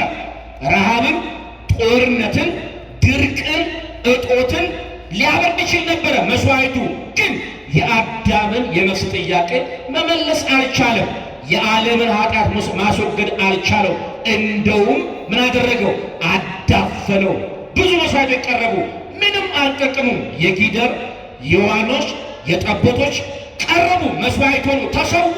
ብዙ መስዋዕት ተከፈለ። መስዋዕቱ አሰልቺ፣ አገልግሎቱ አሰልቺ። የሚገቡት ሊቃነ ካህናት በብዙ ድካምና በብዙ ልፋት ወደ ቅድስተ ቅዱሳን ይገባሉ፣ ግን ሚዛን የሚደፋ አልነበረም። ያ የጨለማ ዘመን፣ ያ የብሉይ ኪዳን ዘመን፣ ያ ብዙ መስዋዕቶች የተሰዉበት ደም የፈሰሰበት ዘመን የአዳምን ውድቀት ሊያስረሳ የአዳምን ኃጢአት ሊያስወግድ አልቻለም ነበረ። እግዚአብሔር ግን የራሱን በግ ላከ የዓለምን ኃጢአት ይወገድ ዘንድ ይላል። እስቲ ከፍ አድርጋችሁ አመስግኑዋ። የራሱን በግ ነውር የሌለበት በብሉይ ኪዳን ቀንዱ ጸጉሩ ያላረረ ጥፍሩ ያልዘረዘረ ቀንዱ ያልከረረ መስዋዕት ነበር የሚቀርበው። ያ መስዋዕት ምንም አላመጣም። አሁን የመጣ መስዋዕት እውነተኛው አማናዊ በግ እግዚአብሔር አብ አንድያ ልጁን ወደ ዓለም በመላክ ውረድ፣ ተወለድ፣ ተሰቀል ብሎ ወደ ዓለም ላከው። ላከው ሲባል አብ ላኪ ወልድ ተላኪ ሆኖ አይደለም። አብ ተላኪ አብ ላኪ ወልድ ተላኪ ሆኖ አይደለም። በእግዚአብሔር ዓለም ውስጥ አንዱ ላኪ አንዱ ተላኪ ወይንም ተላላኪ ሆኖ ሊገለጥ ፈልጎ አይደለም። በፈቃድ በአገዛዝ በስልጣን ሁሉ ይሁን በማለት በሥላሴ ዓለም ውስጥ ሦስትነት በአንድነት ይገለጣል። በአንድነት ይገለጣል። የአብ ፈቃድ የወልድ ነው። በሉሲ የአብ ፈቃድ የማን ነው? የወልድ መንፈስ ቅዱስ ነው። የወልድ ፈቃድ የአብ የመንፈስ ቅዱስ ፈቃድ ነው። የመንፈስ ቅዱስ ፈቃድ የአብና የወልድ ፈቃድ ነው። ቅዱስ ጳውሎስ ማለት ሦስቱ በአንድ ይስማማሉ። በሎችን ቃል ሦስቱ በስንት ይስማማሉ? ዓለምን በመፍጠር ዓለምን በማሳለፍ ይሁን በማለት ይደረግ በማለት በአንድ ይስማማሉ። ስለዚህ ነው እዛ ጋር ግብረ አላቸው። ሥላሴ ልዩ ሦስትነት ነው። ልዩ ሦስት የሚያደርጋቸው በስም በአካል በግብር ነው። ግብር ስራ ነው። የመወለድ ግብር ያለ ማን ነው? አብ አይደለም። ማን ነው? መንፈስ ቅዱስ አይደለም፣ ወልድ ነው። ወልደ እግዚአብሔር ከዓለም አስቀድሞ ከባህሪው የወለደው ይህ ልደት ተመርምሮ ተመራምሮ ማንም ሊቅ የማይደርስበት ከሰው አእምሮ ውጭ የሆነ በራሱ በእግዚአብሔር ዕውቀት ውስጥ ብቻ ተገድቦ ያለ በእምነት የምንቀበለው ነው። እንዴት ወለደው? በምን ወለደው ብለን አንመራመርም። ዮሐንስ ወንጌላዊው በዮሐንስ 1:1 ጀምሮ ማለት በመጀመሪያ ቃል ነበረ፣ ቃልም በእግዚአብሔር ዘንድ ነበረ፣ ያም ቃል እግዚአብሔር ነበረ፣ ቃልም ሥጋ ሆነ እያለ አትቶ ይመጣና ቁጥር 14 ላይ ሲመጣ የእግዚአብሔርን አነዋወር ለመፈተሽ ለመመርመር ለመራቀቅ ፈለገ።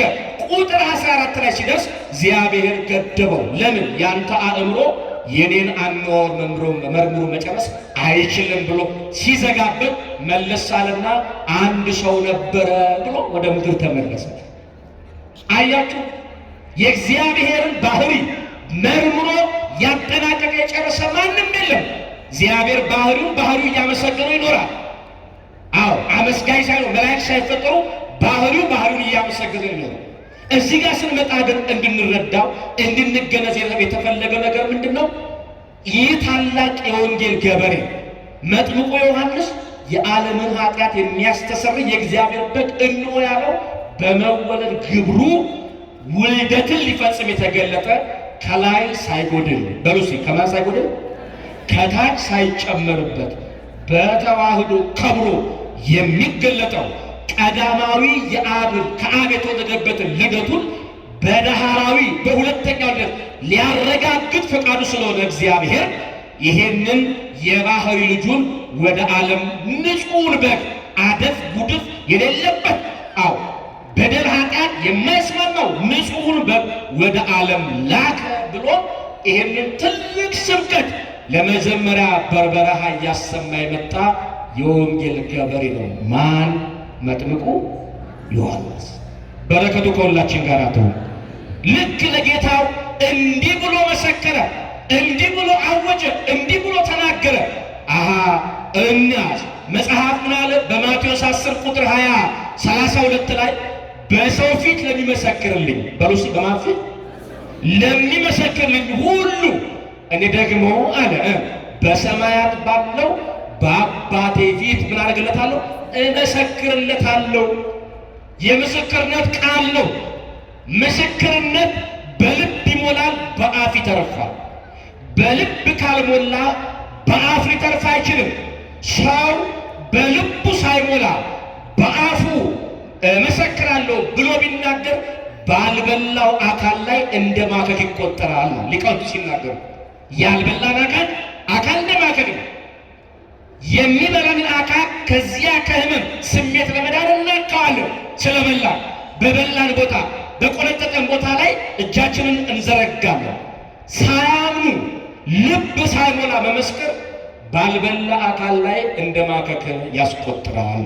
እግዚአብሔር ለመመስከር ሲያስነሳን በልባችን የቃሉን ሙላት ያፍስስልን ነው። አሜን በሉ እንጂ የቃሉን ሙላት አያስፈልግም? በቃሉ ልትሞሉ ይገባችኋል። ቃሉ ያስፈልጋል። ቃሉ በውስጣችሁ ሲሞላ ተወልዳችኋል፣ ይወልዳችኋል። ቃሉ በልብ ሲሞላ ያሳድጋል፣ ያሳድጋችኋል። ቃሉ በልባችን ሲሞላ ይጠብቀናል፣ ይጠብቃቸዋል። ቃሉ በልባችን ሲሞላ አደራውን ይወጣል። ለዚህ ነው በሐዋርያት ሥራ ላይ ስታነበው ለጸጋው ቃል አደራ ሰጥቻችኋለሁ ይላል። አደራ የሚወጣ ማለት ነው፣ ኃላፊነት የሚጣልበት ነው።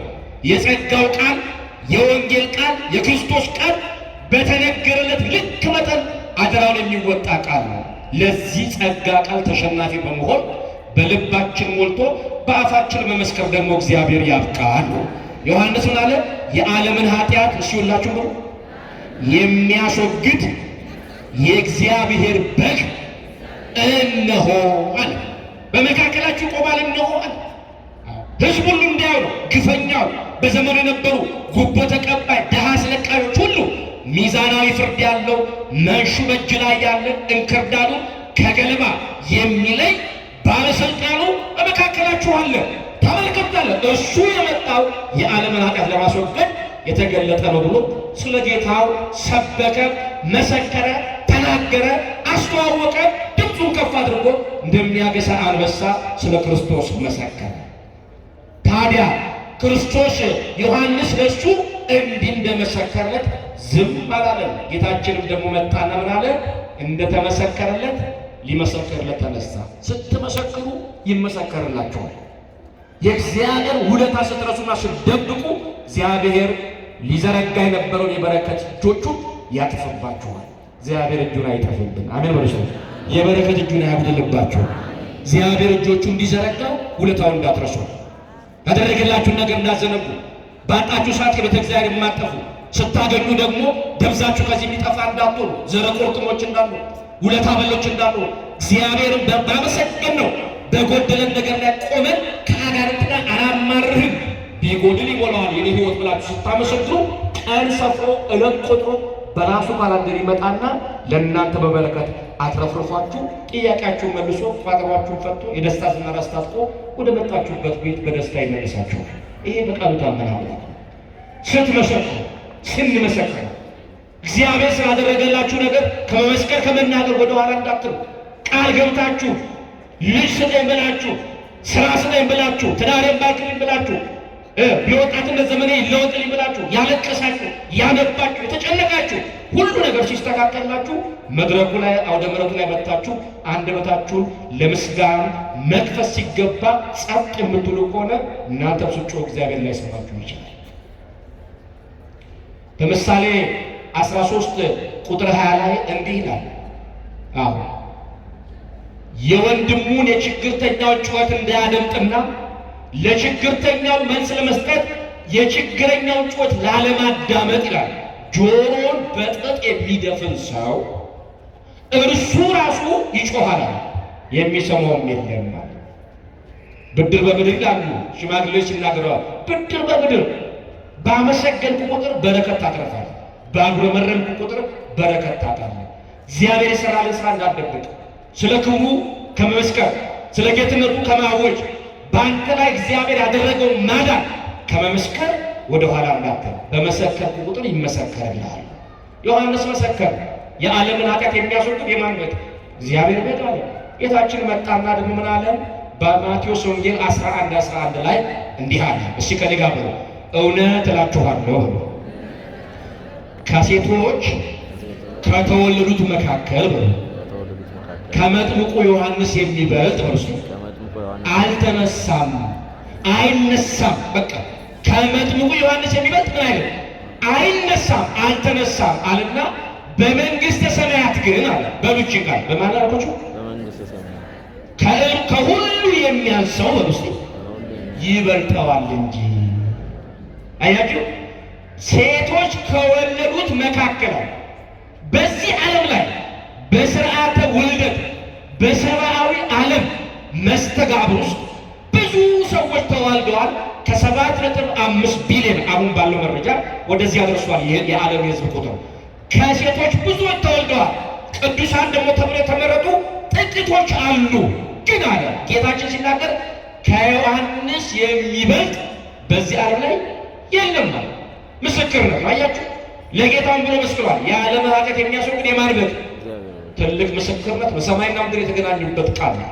መላእክት ህብረት ፈጥረው ስብሐት ለእግዚአብሔር በሰማያት ወሰላም በምድር ስምረቱ ለሰብእ ብለው የተራራቁ አካላት የተቀራረቡበት ረቂቁ አካል ከግዘፈ አካል ጋር ህብረት ፈጥሮ ያመሰገነበት ያቺ ቤተልሔምን በማስታወስ የተጣሉ ሰማይና ምድር የተጣላው ማንነማን መላእክትና የሰው ልጅ የተጣላው አዳምና እግዚአብሔር ምን ሆኖ ሰው ሆኖ በተገለጠው በኢየሱስ ክርስቶስ ምን ሆነ? ሰላም ሆነ፣ እርቅ ሆነ፣ ድሎት ሆነ፣ ፈውስ ሆነ ብለው አመስግነዋል። ስለዚህ በዚህ ምስጋና ማዕቀፍ ውስጥ ለመግባትና የዚህ ጸጋ ተካፋይ ለመሆን ምን ይጠበቅብናል? መመስከር ነው። የእግዚአብሔር ሥራ ማወጅ ነው። ብዙዎች እኮ ባልበላቸው አካል ላይ እንደሚያውቁ የዞሩ እኮ እየመሰከሩ ነው እኮ። ከኋላ የመጣ አይን አወጣ ብለን እናገራለን። ሀብቱኛ ጋር፣ ጸጋውኛ ጋር፣ ምንጩኛ ጋር፣ ክብሩኛ ጋር፣ ውበቱኛ ጋር፣ ድምቀቱኛ ጋር ሆኖ እኛ ግን በራሳችን ጌጥ መድመቃቀቶን ከኋላ የመጡት በአርተፊሻል እየደመቁ እኛ አዳማጭ አድናቂ ሆነን መቆም ጀምረናል። እግዚአብሔር ታሪካችንን ይቀይርልን። አሜን በርሱ። ቤተ ክርስቲያኒቷ ሙሉ ክብሯ ተጠብቆ የሄደችበትን ዘመን አስታውሱ። ይሄ ዘመኗ በምን ይገለጣል ብላችሁ ስትናገሩ መስካሪ ነበረች ቤተ ክርስቲያን። ታውጅ ነበረ። ጭቅጭቅ፣ የጭቅጭቅ ርዕስ ቤቷ ላይ አይደመጥም ነበር። ቃሉ ነው የእሷ ድምጿ፣ ቃሉ ነው የእሷ ክብሯ፣ ቃሉ ነው የእሷ መጎሷ፣ ቃሉ ነው የእሷ ውበቷ። ታዲያ ይሄ ሁሉ ውበቷ የኮሸመነ መጥቶ መሪ የነበረችው ቤተ ክርስቲያን እነሆ ተመሪውን እንዳናይ ጥንቃቄ ያስፈልጋል። ባለህበት አቅም የእግዚአብሔርን ሥራ እየመሰከርክ ኑር።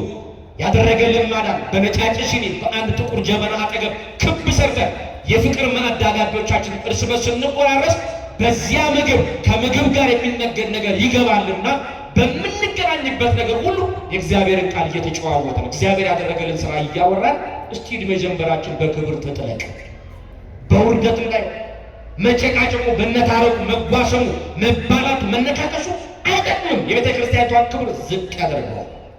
አንድ ሆነን አንድ ሀሳብ አንድ መንፈስ ሆነን በመመስከር የምናገኘው ጸጋ ልክ እንደ ዮሐንስ ምስክርነት ያሰጠናል። ምን አለ? ሴቶች ከወለዱት መካከል ዮሐንስን የሚበልጥ ማንም የለም። ከዚያ ቀጥሎ አለ ግን አለ ማነጻጸሪያ ነው በመንግስተ ሰማያት በሩሲ ቤት አልኳችሁ ገነት፣ ከዚያ መንግስተ ሰማያት አለ። በመንግስተ ሰማያት ከሁሉ የሚያንሰው ይበልጠዋል። ይሄ ለአንድ መጽሐፍ ቅዱስ አንባቢ ግራ ሊገባው ይችላል። ምንድን ነው በመንግስተ ሰማያት ከሁሉ የሚያንሰው ይበልጠዋል የሚለው ምንድን ነው ብሎ በጣም ሊጨነቅ ይችላል። እንግዳ ለሆነ ሰው የብረት ቆሎ ሆኖ ጥርስ ይሰብራል። ይሄ ቃል እንደተለጎመ አገልግል ተፈቶ ካልተበላ ያስጨንቃል። እንደተቆለፈ የምስጢር አዳራሽ ከፍተን ካላየነው ግራ ያጋባል። ስለዚህ ምን ያርጓል? ትርጓሜ ያሻዋል። አያችሁ፣ ትርጓሜ ያሻዋል። እስቲ በሉላችሁ በመንግስተ ሰማያት በሉ እስቲ ከሁሉ የሚያንስ ነው ይበልጠዋል። ይበልጠዋል። ሴቶች ከዝርግ መካከል ግን የሚበልጠው ማን ነው? የለም ማለት እዚህ ጋር ከሁሉ የሚያንሱ ይበልጠዋል የተባለው ማን ነው? ቀጥታ የተነገረው ለጌታችን ለኢየሱስ ክርስቶስ ነው። ምስጋና ለስሙ ይሁን። ከሁሉ የሚያንሰው ይበልጠዋል። እንዴት? በምድር የተናቀው ማን ነው? እንደ ክርስቶስ የተናቀ የለም። በምድር ስፍራ ያልተሰጠው ማን ነው? ክርስቶስ ነው። ለመወለድ እንኳን ሲመጣ ምንድን ያደረገው? መወለጃ ስፍራ ሰብአ ሰገል መጥተው ያመሰገኑባት ስፍራ አውግስጦስ ቄሳር ቆጠራ አውጆ በቤተልሔምና በአውራጃዋ ሕዝቡ ተሰብስቦ ወደ ቤተልሔም እንዲመጣ ሲያደርግ ጌታን ጸንሳ የነበረች እናታችን ድንግል ማርያም ክብር ለእናትነቷ ይሁን የመውለጃዋ ሰዓት ተቃርቦ ነበርና ልትወልድ ስትሄዱ እንኳን ተመልከቱ፣ ዓለም ስፍራ ሰጠችውም። በረትኖ ለመውለጃ ስፍራ ተፈለገ። ተፈልጎ በከብቶች ግርግም ነው ተወልዶ የታየው። ተመልከቱ፣ በዓለም ላይ ስፍራ ያጣ ዓለም በክብር ያልተቀበለችው ወንበር ያልተለቀቀለት እርሱ ክርስቶስ በመንግስተ ሰማያት ከሁሉ ስላነሰ ይበልጠዋል እንጂ በምድር ሴቶች ከወለዱት መካከል እሱን ይበልጥ ማንም የለም ብሎ ጌታ የመሰከረለት ሰው። እንዴት አይነት ጸጋ ነው! የእግዚአብሔር ልጆች ወገኖቼ፣ እግዚአብሔር ትልቅ ያለው ብቻ ትልቅ ይሆናል። ምስጋና ለስሙ ይሁን። የትልቅነት ሚዛን ያለው በእግዚአብሔር እጅና በእግዚአብሔር እጅ ላይ ብቻ ነው። እግዚአብሔር ትልቅ ናችሁ ሲላችሁ የሚያዋርዳችሁ የለም። ሰው ትልቅ ነው ሲል አንዱ ይመጣና ያዋርዳችኋል። በጭብጨባ ያከብራችኋል፣ በጭብጨባ ውረዱልኝ ይላችኋል። የዓለም የስልጣን መገለጫዊ ነው። አንድ ሰሞን አመስገን፣ አንድ ሰሞን ነቃፊ ነው። ሐሙስ ዕለት ዓርብ ለማን ነው? እሑድ ዕለት ሆሳዕና በአርያም ብላ እኮ ያመሰገነች ኢየሩሳሌም እኮ ናት። ዓርብ ዕለት ስቀለው ብላ አዋጅ አወጀችው። ይህ የዓለም ባህሪ፣ የዓለም መገለጫ፣ የዓለም ቋንቋ ነው። እዚህ ጋር መረዳት ያለብን እግዚአብሔር ትልቅ ናችሁ ብሎ ካከበራችሁ እናንተን የሚያዋርዳችሁ የለም። እግዚአብሔር ትልቅ ይበለን። አሜን በሉ እስኪ። እግዚአብሔር ትልቅ ያለው ትልቅ ነው። እግዚአብሔር ክቡር ያለው ክቡር ነው። እግዚአብሔር አባት ያለው ምንድን ነው? አባት ነው፣ ልጅ አይደለም። እግዚአብሔር ያው ለወገኖች የመዳኛ ምክንያት ያደረገው መዳኛ መድኃኒቱን ሊያገለግል ይችላል። እዚህ ጋር ተመልከቱ። የትልቅነት ሚዛን ያለው በሰው እጅ ሳይሆን በማን እጅ ነው? ተናገሩ። እጃችሁ ከፍ አድርጉ። በማን እጅ ነው ትልቅ የሚባለው? በማን እጅ ነው? ከፍ አድርጉ። ውስጥም ውጭም ያላችሁ እጃችሁ ከፍ አድርጉ። ትልቅ የሚለውን ክብር የሚሰጠው ማን ነው? በጭብጨባና በእልልታ ግለጡ ባካችሁ። ትልቅነትን ጸጋውን ያለበሰ የፍጥረታት ዘውድ፣ የፍጥረታት አስኳል፣ የፍጥረታት ራስ አድርጎ ያስቀመጠን እኛ ነው። ስለዚህ ትልቅነታችንን በትንሽ እንዳንቀይር እግዚአብሔር ይጠብቃል። እኔ ትልቅ ነኝ በሉ። ያከበራችሁ ማለት ነው ትልቁ እግዚአብሔር። እኔ ትንሽ ነኝ እንዳትሉ። በምትተገብሩት ተግባር ግብራችሁ ከአሕዛብ አንሶ ሲገኝ ያከበራችሁን አምላክ በአሕዛብ ምንድር ላይ እንዳታሰድቡ። እግዚአብሔር ትልቅ ብሏችኋል። ትንሽ ሆናችሁ እንዳትገኙ መጠንቀቅ ነው። ስንጠቀልለው ትምህርታችንን ስንቋጨው ሰው ትልቅ ያለው ትልቅ አይደለም። ለትልቅነት የሚጋደል ትልቅ አይደለም። ከኔ ጋር ናቸው። ትልቅ ለመባል የሚጋደሉ ብዙዎች አሉ። ስልጣን ለመያዝ የበላይ ለመሆን የሚጋደሉ ግን ትልቆች አሉ። እንድታስቡ ትልቅ የሚለውን ክብር የሚሰጠው ማን ብቻ ነው? እግዚአብሔር። ትልቅ ነኝ ብሎ የሚያስብ ትልቅ አይደለም። በራሱ ዛቢያ በራሱ ሽክርክሪት ላይ የሚሽከረከር ነው። አመስግኑኝ አወድሱኝ እያለ ትልቅ መሆን የሚፈልግ ሰው አለ። በየቀበሌው በየጎጡ ስትሄዱ፣ በየመንገዱ በየቤቱ ስትሄዱ ራሱን ትልቅ አድርጎ አግዝፎ እንደተማረ አድርጎ የሚቆጥር ግን ከፊደል ጋር የተጣላ ስንት መሃይም አለ፣ ብዙ አለ። ስለዚህ ትልቅነትን ክብር የሚሰጠው እግዚአብሔር ብቻ ነው። ትምህርትን ሲቋጭላችሁ በሮሜ 10 ቁጥር 8 ላይ ኢየሱስም ጌታ እንደሆነ በአፍ ብትመሰክር በሉ ምን እንደሆነ በሉ። አያችሁ ይህን ቃል ሌሎች ሲጠቀሙ ስለሰማችሁ ነው። እኛ ጋር ነው አብዱ። አትሸማቀቁ። በሉ እስኪ ኢየሱስ ጌታ እንደሆነ በሉ እስኪ በአፍ ብትመሰክር በልብ ብታምን ትድናለህ። ይሄ ራሳችን አት ቃላዋጮች አሉ፣ አድናቂዎች አሉ። ልቃል አለ መዘን ተራቀንበት በስብሰባ አጀንዳ ያጸደቅነው ቃል አለ። ሮሜ 10 ቁጥር 8 ላይ ድገሙልኝ። አሁን ኢየሱስም ጌታ እንደሆነ በሉ በአፍ ብትመሰክር በልብ ብታምን ትድናለን። የመዳንን ቃል ነው ዮሐንስ የሰበከው። የዓለምን ኃጢአት የሚያስተሰርይ የማን በግ አለ? የእግዚአብሔር በግ አለ። ይህ ትልቅ የሕይወት ምስክር ነው። እንዲህ ብለን ስንናገር የትልቅነትን ክብር እግዚአብሔር አይነፍገንም። ጌታ የዮሐንስን ትልቅ ነው ሲል ዓለም ለትልቅነት የሚያስበቃው መስፈርት አሟልቶ የተገኘ ሰው ግን አይደለም። ዓለም አንድ ሰው ትልቅ ነህ፣ ክቡር ነህ፣ አንተ አንደኛ ነህ ብላ የምትመዘንበት መመዘኛ አላት። ዮሐንስ ግን ትልቅ ነው ብሎ ጌታችን ሲመሰክርልን ዓለም በምትጠይቀው መስፈርት ውስጥ ለትልቅነት ዮሐንስ ሲገመገም ዓለም ትልቅ የምትለው በዚህ ምክንያት ነው። ዮሐንስ ታዲያ ይሄንን ያሟላል አያሟላም? አይ ትልቅ አይደለም እሱ እንደውም የትንሽ ነው ብላ ዓለም ትመዘን።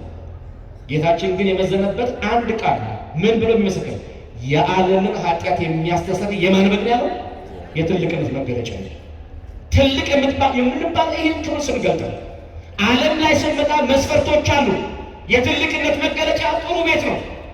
የሰውየውን የሴትዮዋን ታሪክ ሳታውቁ አድሮ ጠበቅ ስላለ ሙዳ ስጋ የሚጣለት አንበሳ የሚያክል ውሻ ስለታሰረ 12 ጊዜ የሚሽከረከር የብረት ሰረገላ ቁልፍ ያለው በር ስላለው ገባ ስትል ወደ መሬት እንኳን ልትረግጡት ልትተኙበት የሚያሳሳ ስጋጃ ምንጣፍ አይታችሁ ቤት ውስጥ ገብታችሁ ግራና ቀኝ ስታዩ የተሽቆጠቆጠና ብዙ ገንዘብ የወጣበት ውድ ዕቃ እንደሆነ ስታዩ በምን ትናገር? ቃላት ያጣችሁና ዛሬ የገባውበት ቤት የትልቅ ሰው ቤት ነው ይላል። እውነት ወይስ ውሸት? ተናገሩ እንጂ እውነት ወይስ ውሸት? የሰውየው የሴትዮዋን ታሪክ ፍጹም አታውቁ። እጃቸው ላይ ደም እንዳለ ከዚያ ሀብትና ንብረት በስተጀርባ ምን ታሪክ እንዳላቸው ምንም አታውቁ። በደረደሩት ዕቃና አጥሩ ጠበቅ ስላለ ጥሩ የጀርመንና ወዘተርፈ ውሾች ስለታሰሩ ቤቱን አይታችሁ ትገረሙና እጃችሁን ባፋችሁ ላይ ጭናችሁ አቤት ይሄ ቤት ያስታውቃል። ቤቱ ራሱ የምን ቤት ነው? የትልቅ ሰው ቤት ነው። ይሄ ነው መዘኛችን። ዮሐንስ ሄና ያሟላም በዓለም መስፈርት ቤት አልነበረው፣ መኖሪያው በረሃ ነው። ሁለተኛ የዓለም መስፈርት ለትልቅነት ስታወዳድሩ ምንድነው? የምግብ አቅርቦት ነው። 24 አይነት ቡፌ ያዘጋጀ ሰው ቤት ሲገቡ ስትመገቡት ምግቡን ይሄ ዛሬ በላሁት ምግብ ጣት የሚያስቆርጥም ምግብ ነው ብላችሁ ታደንቃላችሁ። ይሄ ምግብ የሰራች ቁርጥማት አይንካው ብላችሁ ሁሉ ትመርቃላችሁ። ከዚያስ በኋላ ይሄ ቤት በምግብ አቀራረብ ያስታውቃል የትልቅ ሰው ቤት ነው። ስለበላ ብቻ የሰውየውን የሴትዮዋን ታሪክ ሳናቅ በምግብ አቅርቦት ብቻ ምና ትልቅ ነውና ሽሮ አንደቅድቆ ውሃ አፍልቶ ዘይት ጠብ አድርጎ አብስሎ ብሎ ያላችሁ ደግሞ ይሄ ቤት ደግሞ በምግብ አቅርቦት ይታወቃል የድሃ ቤት ነው፣ የትንሽ ሰው ቤት ነው። ምን መዝን ይሄ አይደለም መገለጫ ታሪካችን። ይሄ አይደለም ድግስ ቤት እንኳን ስንጠራ እኮ አቃቂር አውጥተን እኮ የምንሄድ ሰዎች ነው። ጥሩ ድግስ ጥሩ ምግብ የመገበ ሰው ይሄ ትልቅ ሰው ነው። ምግቡ ጣፋጭ ነው ያስታውቃል። እዛ ጋር መናኛ ነው አያጠቅም። ውሃ የሚል የማይጥም ምግብ በላው ሆዴን ነፋኝ ምናምን ብዙ አቃቂር እናወጣለን። በአጠቃላይ የትልቅነት መስፈርቱ በዚህ ዓለም ላይ ምግብ ነው። ዮሐንስ ደግሞ ምግቡ ምን ነበረ? የበረሃ አንበጣ ነበረ። የበረሃ አዎ፣ ይሄ የዮሐንስን ሚዛን መመዘኛ ቢሆን ኖሮ ትልቅ አይባልም፣ ክብር አይሰጠውም። በጌታ ግን ትልቅ ያስባለው ምንድነው? የዓለምን ኃጢአት የሚያስተሰርይ የማን በግ ስላለ በቃ ጥጉ ይሄ። አንድ ነገር ልበላችሁ ስለ ምግብ። ጥሩ ዘመናዊ ሼፍ የሚሰራው ባህላዊ ሼፍ ይጠመምበት። ጣት የሚያስቆርጥም ምግብ በላችሁ፣ ጣት የማያስቆርጥምና የማይጠም ምግብም በላችሁ። የምግብ ክብሩ እስከየት ነው? እስከ ጉሮሮ። ከጉሮሮ ሲወርድ ምን ይሆናል? እዳሪ ይሆናል። ለሰውነት የሚሆነው ለሰውነት በብዛት ግን ወደ እዳሪ የሚጣል። ለዚህ እዳሪ ለሆነ ነገር የትልቅነት ለትንሽ መለኪያ እንዳይሆን እግዚአብሔር ይጠብቀን። አሜን በሉ እስኪ። ሶስተኛው የንግግር ችሎታ ነው። በዚህ አይነት ትልቅ የሚያስብለው የንግግር ችሎታ። በቃ ዛሬ በየመንገዱ ውስጥ ሄዱ ፊደል አልቆጠሩ፣ ሰርተፍኬት የላቸው፣ ዲፕሎማ የላቸው፣ ዲግሪ የላቸው፣ ማስተርስ የላቸው፣ ዶክትሬት የላቸው፣ ግን በምናቸው ተከብሮ የሚኖራቸው በመላሳቸው ጤፍ የሚቆሉ ሰዎች አሉ። መላሳቸው ዳቦ ጋግሮ የሚያበራቸው ሰዎች የበዙበት ዘመን ነው። እንደውም በዚህ ዘመን ይላል ሊቃውንቱ ሲናገሩ ዝምታን የምትመርጥበት ዘመን እንጂ የምታወራበት ዘመን አይደለም ነው። ዩቲዩበሮች ባልገባችሁ ነገር ላይ ብዙ ነገር አታበላሹ። ዛሬ ሊቃውንቱ አንገታቸውን ደፍተው በራቸውን ቆልፈው ቁጭ ባሉበት ዘመን፣ ድብልቅልቅ ወጥቶ ሁሉም ተንታኝና ሁሉም አስተማሪ በሆነበት ዘመን፣ ብዙ ብልሽት የሚታይበት አካሄድ የበዛበት ዘመንና በተለይ መንፈሳውያን ኦርቶዶክሳውያን ዩቲዩበሮች ጥንቃቄ ያስፈልጋል። ባልገባችሁ ነገር አታውሩ፣ ትምህርቱን አታበላሹ። ፎሎወር ለማብዛት ድቃቂ ሳንቲም ለመሰብሰብ የእግዚአብሔር ቤት ክብር ዝቅ እንዳታደርጉ። እግዚአብሔር መንፈሳችንን፣ ሐሳባችንን፣ ልባችንና እጃችንን ጭምር ይጠብቅልን። አሜን በሉ እስቲ። በእጅ ነው ብዙ ነገር የሚጠፋው አይደል? በእያንዳንዱ ነገር ሊቃውንቱን በማማከርና በማናገር ላይ ተደገፈ ይሁን። ባልገባን ነገር ላይ ተንታኝ፣ ባልገባን ነገር ላይ አስረጂ፣ ባልገባን ነገር ላይ ብዙ ነገር አውሬዎች አንኑን። የምናወራ እንዳንሆን ብዙ አታውራ ብዙ አድምጥ ነው የሚለው መጽሐፍ ቅዱስ። ማዳመጥ ከመናገር ብዙ ማዳመጥ ያስከብራል። እዚህ ጋር ስትመለከቱት ዮሐንስ በንግግር ቢሆን ኖሮ ዓለም ስፍራ ስጦም ትልቅ አትለው። ምን ምክንያቱም አንደበቱ ምን ነበረ? ልትው ነበረ። ግን ሲሰብክ እንደ አንበሳ ይጮህ ነበረ፣ ጉልበት ነበረ ስብከቱ። እዚህ ጋር የዓለም ትልቅ መለኪያ የንግግር ችሎታ ነው። ዮሐንስ በዓለም መስፈርት ይህን ላይ ያሟላ ይችላል።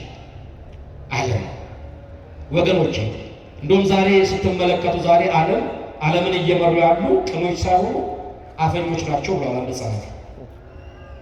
ከኔ ጋር ናቸው። ዓለምን እየመሩ ያሉት ማን ናቸው? ቅኖች አይደሉም፣ ምላሳሞች ናቸው አለ። ለምን ብንል ንግግር የትልቅነት መለኪያ አድርጎ ስላመኑት፣ ንግግር የክብር መለኪያ አድርጎ ስለተቀበሉት። ይሄ አይደለም።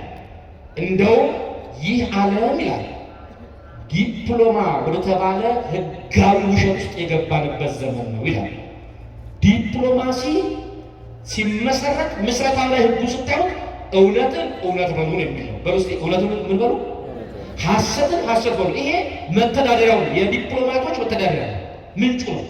የዲፕሎማት መተዳደሪያ ህግ እውነትን እውነት ብላችሁ አውጁ፣ ውሸትን ውሸት ብላችሁ አውጁ የሚለው መርሁ።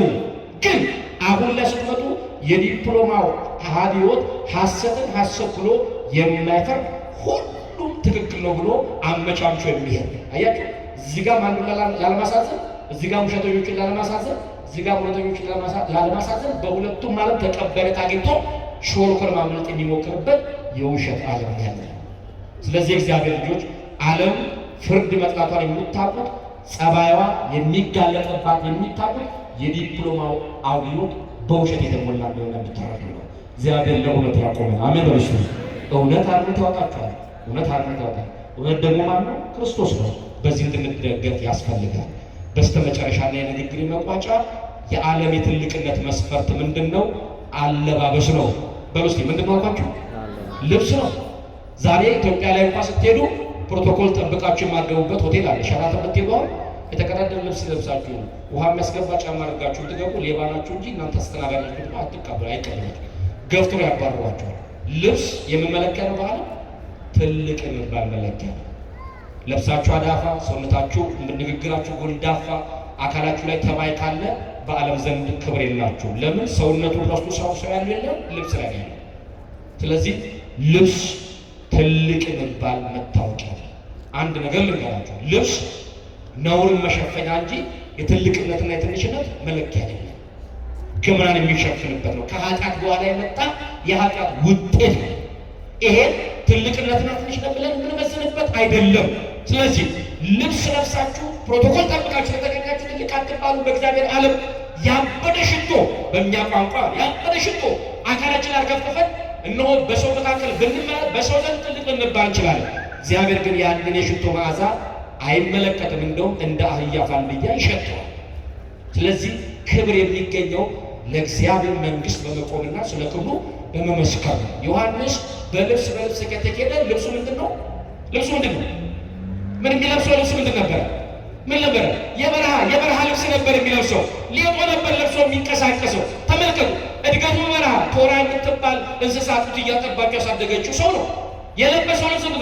ልክ ገዳማ የቆሎ ተማሪዎች እንደሚለብሱት ያንን አቅፋተ ለብሶ የእግዚአብሔርን የወንጌል አገልግሎት ያገለግል የነበረ ሰው ነው። ስለዚህ ከሴቶች ልጆች ከትውልድ መካከል ዮሐንስን የሚያክል አይገኝም፣ ከሁሉ የሚያስብ መንግሥተ ሰማያት ግን ይበልጠዋል ብሎ ስለ ክርስቶስ ስለማንነቱ መስክሮ የተነገረለት ታላቅ እግዚአብሔር ሰው ነውና እንግዲህ ዮሐንስ ለጌታ በሉስቲ ዮሐንስ ለጌታ በሉስቲ ጌታ ለዮሐንስ የሰጠበት ምስክርነት ነው። ወቅቱ ዘመነ ስብከት ነው። ከስብከቱ አንዱ ደግሞ የዓለምን ኃጢአት የሚያስተሰርይ የማን በግ? የእግዚአብሔር በግ እነሆ ነው። ይወርዳል፣ ይወለዳል፣ ያድነናል ብለው ነቢያት የተናገሩት ትንቢት፣ ካህናት የቆጠሩት ሱባኤ በአካላዊ ቃል ትንቢቱ ተፈጽሞ ታይቷልና በዚህ አምላክና በዚህ ጌታ ላይ ልባችንን ልናሳድር ይገባል ብሎ እየሰበከ እየመሰከረ የንስሐ አዋጅ እያወጀ የመጣ ታላቅ እግዚአብሔር ሐዋርያ ስለ ክርስቶስ መስሎ ክርስቶስም ስለሱ ምስክር የተሰጠበትን ወቅት የምናስብበትና እኛ በዚህ ቃል ላይ ተደግፈን ምስክር እየሰጠን እየተገኘን የትልቅነትን ክብር እንድንጎናጸፍ አቅም የሚሰጠን እግዚአብሔር ሐሳብ ነው። በነበረ ጊዜ እግዚአብሔር አምላካችን ስም የተመሰገነ ይሁን።